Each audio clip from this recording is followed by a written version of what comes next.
ayo bangun dulu nanti setelah sahur tidur lagi. Jadi oh ya udah bangun dulu deh gitu. Resep tadi lagi. Resep lagi, balik lagi. Uji coba resep lagi gitu. Belajar sepatu roda karena sepi kan. Jadi mau belajar sepeda, belajar sepatu roda tuh ya aman-aman aja.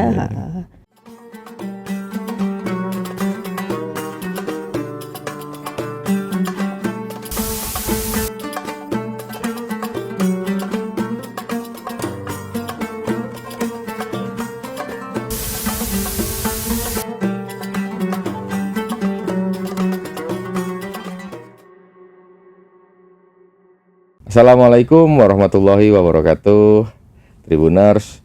Di episode nostalgia hari ini kita akan mengingat kembali kenangan masa kecil dari tokoh yang ada di Bengkulu. Hari ini kita mengundang Direktur RSU UMI Kota Bengkulu yang nanti akan menceritakan bagaimana sih masa anak-anaknya saat Ramadan di era tahun 80. Langsung saja kita sapa Dr. Dini Syafani, MSI Mars. Ya. Betul ya dok ya? Betul. Nggak salah ya dok ya? Alhamdulillah betul. Gimana puasa hari ini dokter? Alhamdulillah, insya Allah mudah-mudahan lancar ya. Hari kedua ya. Hari kedua.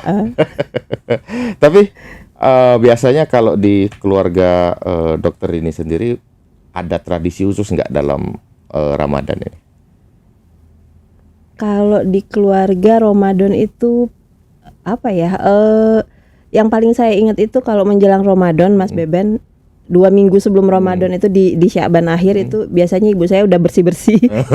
Jadi semua sejadah, semua mukena, horden dan spray itu biasanya diganti. Jadi memang suasananya jadi kayak wah ada yang mau sesuatu yang istimewa datang gitu. Jadi memang suasana rumah tuh lebih clean, lebih seger kayak gitu. Spill gitu gue ya. Toples mulai disimpenin kan supaya anaknya nggak tergoda.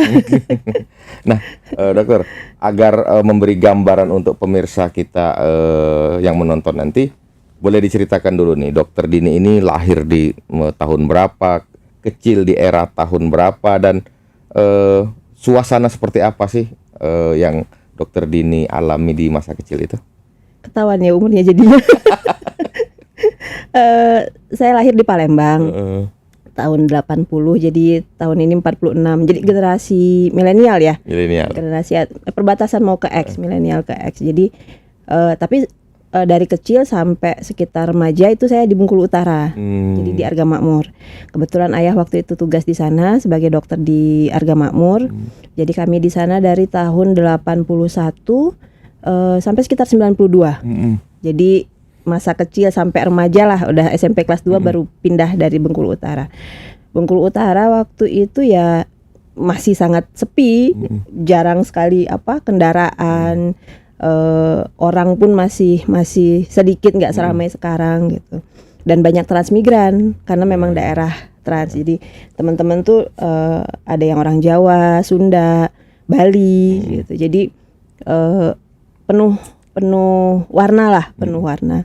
Dan kalau namanya kita bisa disebut mungkin tahun 81 di Bengkulu Utara ya dusun gitu kan, masih sepi. Kita lebih banyak main di alam daripada misalnya kalau teman-teman mungkin yang sudah di kota, tinggal di kota, mungkin waktu itu sudah mungkin kenal game, mungkin kenal permainan yang lain. Kalau kita masih di alam, masih ngebolang. Itu berarti sawah. Iya, itu, sawah, sungai. Jadi belakang rumah kami itu ada turun sedikit sungai. Kadang suka yang naik ke atas itu bukan orang, ular kan, biawak gitu. itu Seru. Kenang-kenangan tergiling ya, itu sering. Yang dokter ingat waktu pertama kali dibangunkan sahur oleh orang tua itu seperti apa suasananya?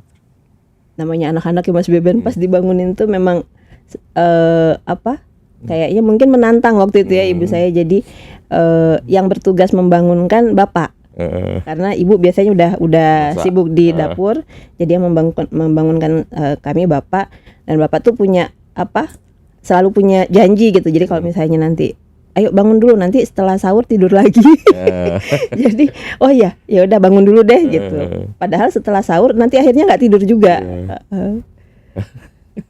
Itu di masa kecil itu saat sahur dibangunkan oleh bapak, ibu masak.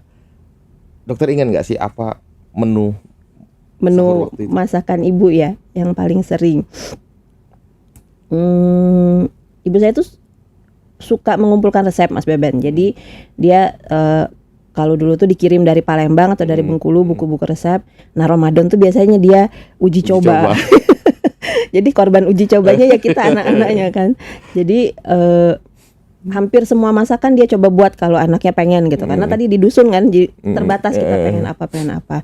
Entah itu bakso, entah mie gitu. Tapi kalau untuk sahur biasanya ibu bikin yang berkuah-kuah. Sup gitu kan, atau semur, soto gitu. Jadi pindang kan orang Palembang ya. Jadi tapi yang paling saya ingat itu semur ayam pakai ini jantung pisang direbus. Itu pas banget sama sambal terasi. Rasanya itu perpaduan yang kalau udah makan ini ingetnya mama, ingetnya ibu gitu. Itu Dok ya. Iya. Ya, jadi zaman dulu itu memang untuk sekedar mencari resep masakan aja itu kita harus majalah ataupun koran dan dikirim pula kan dari Palembang, dari Bengkulu gitu. Berarti dokter mungkin pernah ngelihat resep masakan itu ditempel di dinding-dinding itu? Pernah. Jadi ditempel, beliau tuh biasanya ditulis ulang. Nanti jadi bukan dibawa sama bukunya, mungkin mahal juga kan kalau dibawa ke dapur nanti ketumpahan nanti apa. Jadi beliau catat dulu, nanti ditaruh di sebelah kompornya gitu. Nah, cuman yang saya sesali sekarang Mas Beben, saya tuh dari dulu kurang tertarik masak waktu kecil. Jadi kalau diajakin bantu lebih banyak berantakannya daripada membantu. Jadi adik saya yang cowok itu justru lebih pintar masak waktu kecil. Saya baru bisa masak itu pas menikah. Jadi terpaksa bisa. Jadi coba kalau saya waktu itu mungkin udah ikut dari kecil, saya tahu jadinya kan kalau mama masak tadi semur, kuncinya ini, caranya gini. Tapi ya memang ada yang beliau turunkan ketika sudah menikah, tapi ya nggak sebanyak dapat waktu kalau dari kecil sudah ikut. Iya, betul. Nah, ketika sahur, aktivitas yang dokter jalani ketika menjalani puasa Ramadan di Bengkulu Utara itu ya. Sebagai anak-anak. Setelah sahur ya. Setelah sahur itu biasanya kita jalan pagi. Jadi akhirnya nggak tidur juga karena ayah tuh ngomong ayo rezeki loh. Orang bangun pagi itu rezeki katanya gitu. Jadi kita keluar entah main sepeda, entah jalan pagi. Jadi dulu dari rumah kami di depan kantor departemen Pedanka itu jalan sedikit udah ke bundaran. Jadi kita jalan ke situ terus muter nanti balik lagi atau main sepatu roda, belajar sepatu roda, bukan main sepatu roda. Belajar sepatu roda karena sepi kan. Jadi mau belajar sepeda, belajar sepatu roda tuh ya aman-aman aja. Kalau hari Minggu ke pasar. Jalan dari rumah itu ke pasar mungkin kira-kira 20 menit gitu. Karena memang enggak ada angkot, adanya Bentor itu seingat saya di mungkin tahun 90-an. Kalau 80-an masih jalan kaki. Jadi habis sahur itu memang nggak terbiasa tidur lagi. Paling sholat subuh, jamaah. Setelah itu yuk kita keluar gitu. Keluar. Sampai menunggu waktu berbuka apa yang dokter lakukan? Kalau berbuka sekolah dulu kan. Nah, di sekolah tuh Ramadan seru. Apa itu? Karena banyak lomba biasanya kalau dulu tuh. Lomba azan, lomba ayat-ayat pendek, terus mengisi buku Ramadan. Mengalami juga nggak Mas Bebe? Minta tanda tangan imam ya, mencatat materi ceramah. Jadi sekolah pun seru gitu di masa itu, di bulan puasa waktu itu. Jadi nggak terasa pulang sekolah biasanya ibu suruh tidur dulu. Tidur, kalau lagi tidak bulan puasa bangun tidur siang kita ngaji. Tapi kalau lagi bulan puasa ngaji sorenya libur. Jadi biasanya saya main sama teman. Di seberang rumah saya itu ada lapangan basket, kita main di situ. Ibu saya taunya main di situ padahal udah turun. Itu artinya teman sebaya dokter waktu itu banyak, Dok? Banyak. Jadi teman-teman yang tinggal di Rama Agung, tinggal di daerah yang rame transnya, ada dari Bali, dari Sunda, itu kan mereka punya kebun di belakang. Jadi suka, ayo Din kita cari bengkuang gitu, atau cari kacang panjang gitu. Ayo udah main kita ke belakang gitu. Ibu saya nyariin. Tadi taunya di lapangan basket mainnya, padahal udah keliling-keliling. tapi seru. Jadi nggak kerasa tiba-tiba nanti ya udah mau maghrib kan, nah pulang kita siap-siap buka. Gitu. Apa yang disiapin oleh ibu saat mau berbuka itu dokter? Resep tadi lagi. Resep lagi, balik lagi. Uji coba resep lagi. Gitu. Yang paling sering klepon. Klepon karena mungkin bahannya juga mudah kan, cuma tepung beras sama gula merah, kelapa gitu.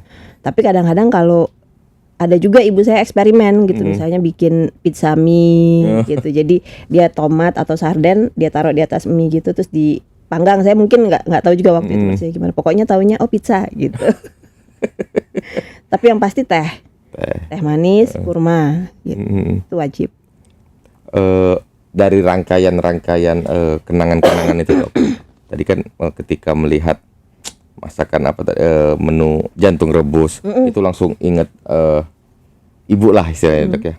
Tapi yang paling memorable dari cerita-cerita itu apa sih dok? Yang paling memorable itu di puasanya sebenarnya sholat tarawihnya. Karena tadi saya bilang kan kita ada kewajiban mengisi buku kegiatan Ramadan. Nah tapi karena sepi, jadi ayah saya tuh tidak terlalu mengizinkan kami sholat di masjid karena cukup jauh jaraknya dari rumah gitu. Dan beliau sering dapat tugas safari Ramadan. Dulu ada bapak-bapak tuh berkeliling masjid gitu kan, untuk memberi materi. Nah kami nggak ada yang nemenin kan ke musola, jadi lebih sering kami sholat di rumah. Kalau nggak bapak, ibu yang imamnya gitu. Terus materi ceramahnya terserah beliau. Jadi biasanya beliau kasih pertanyaan dulu di awal, hari ini di sekolah ngapain, atau ada kejadian apa. Tadi katanya nangis kenapa. Nah nanti dari bahan jawaban kita itu dia akan memberikan bukan ceramah sih sebenarnya ya, pesan barangkali ya. Jadi kenapa nangis, kalau digangguin teman jangan nangis misalnya gitu. Kalau anak muslim itu pemberani gitu. Jadi materinya dari situ. Jadi materi di buku Ramadan saya beda sendiri. Tanda tangannya sama semua karena imamnya satu. Oh gitu ya. Sampai sekarang gitu terngiang. Jadi kalau lagi tarawih itu kadang suara Al-Fatihah almarhum, kebetulan sudah almarhum kan, jadi selalu kalau dulu suara ayah tuh begini gitu. Jadi ketika tarawih lah mendengar suara Al-Fatihah itu langsung ingat itu langsung ya Allah, dulu masih kecil-kecil suka kadang ketiduran gitu kan, tapi nggak dibangunin, nanti ditaruh di pahanya, terus tapi dia tetap ngomong gitu. Tetap cerita, tetap itu sih yang berkesan dan sampai sekarang kalau ingat tuh suka ya Allah cepat sekali. Nah, dok, itu kan secara sadar atau tidak sadar diciptakan oleh orang tua dokter saat era 80-an itu dokter. Jadi dokter bisa menceritakannya sekarang kepada generasi-generasi yang saat ini. Nah, kalau di keluarga dokter sendiri, bagaimana dokter menciptakan suasana seperti itu agar nanti anak-anak dokter yang menceritakannya kembali ke anak-anaknya? Apa yang tradisi-tradisi khas di keluarga dokter yang tetap dijaga? Iya benar Mas Beben. Karena saya punya memori yang manis gitu ya tentang Ramadan di masa kecil, jadi saya pun pengen gitu, begitu punya anak saya pun nanti akan mengingat saya setiap Ramadan tuh punya kenangan gitu kan. Jadi terkhusus untuk anak-anak saya memang lebih spesial menyiapkan, misalnya gini, kalau yang kebiasaan kita punya papan activity. Jadi bukan papan sih sebenarnya, karton. Karton kita bikin kotak 30. Jadi masing-masing anak terserah mau isi di hari pertama pakai emoticon sedih atau marah atau merengut gitu. Nah, nanti dari situ menjelaskan kenapa hari ini marah, misalnya hari ini puasa tapi hampir berantem sama teman misalnya gitu. Atau diisi stiker, diisi apapun boleh. Nah, nanti yang 30 hari penuh ada rewardnya gitu. Tapi reward itu tidak kita sampaikan di depan karena kita juga nggak mau anak-anak puasa karena cari hadiah gitu. Kita mau dia tetap bersemangat. Itu hanya untuk mengisi waktu supaya dia lupa gitu dari lamanya puasa kan. anak-anak tuh kalau puasa kapan, Iya, jam berapa, jam berapa?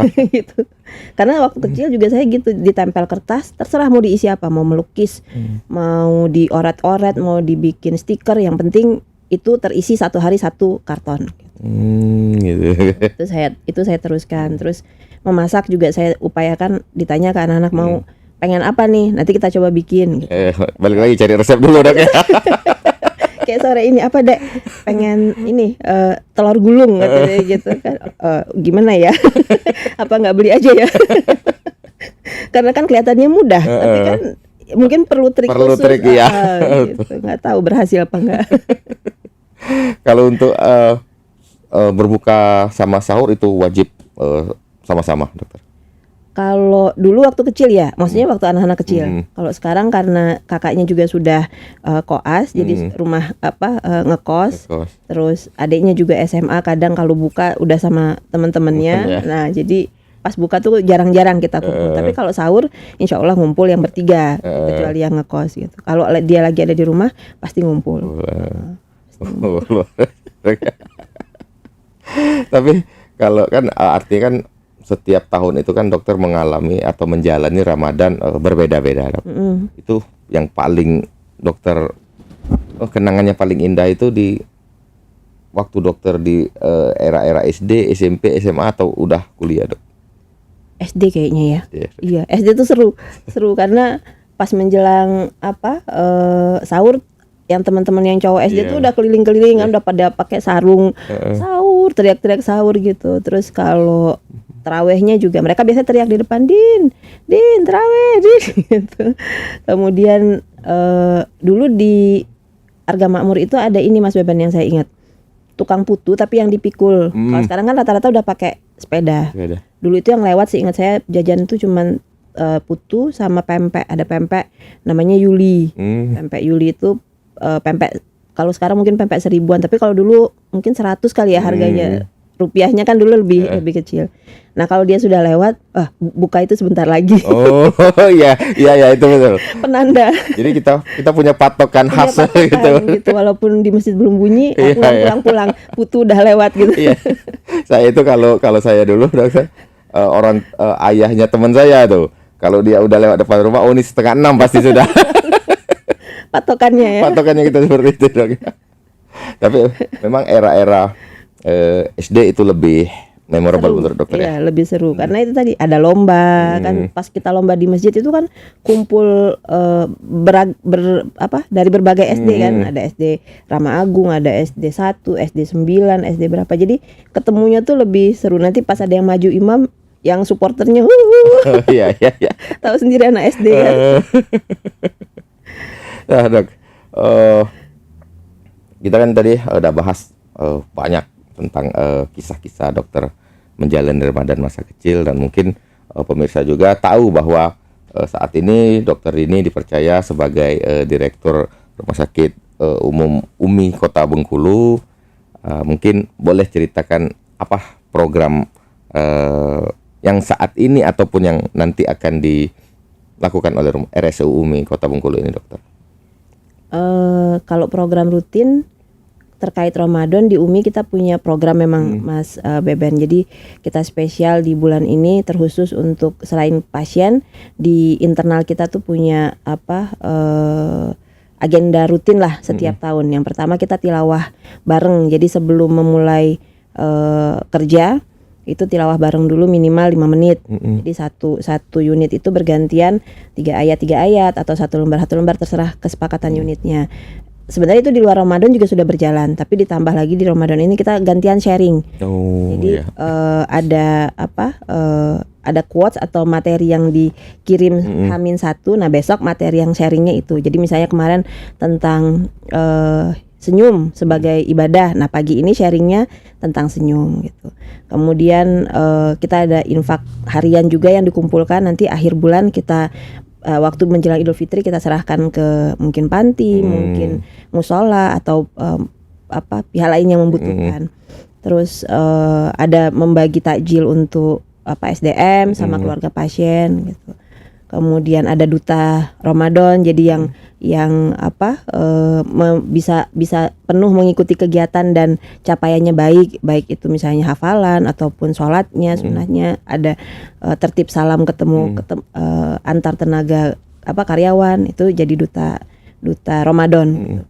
Kalau jangka panjang, alhamdulillah kita sudah 90% menyelesaikan gedung baru, insya Allah, Mas Beben. Jadi, itu umpama rumah baru tuh lagi deg-degannya nih, sekarang nih kapan selesai nih, kapan serah terima, karena insya Allah di dalam situ ada 17 kamar, sekitar 54 tempat tidur. Jadi yang kami niatkan ini untuk memaksimalkan pelayanan ke masyarakat gitu, karena ya sering kali kita dengar kan masyarakat tidak bisa dilayani maksimal karena keterbatasan ruang rawat gitu. Jadi mudah-mudahan ini bisa membantu, jadi masyarakat bisa lebih nyaman, lebih tenang gitu. Ke rumah sakit nggak perlu deg-degan lagi nyari orang dalam dapat apa nggak kamar gitu. Insya Allah kita maksimalkan. Terus ada dokter spesialis juga yang baru pulang sekolah, dokter spesialis anak kita, dokter Ihsan Trinadi, baru saja menyelesaikan subspesialisasi jantung anak. Jadi insya Allah kita bisa mulai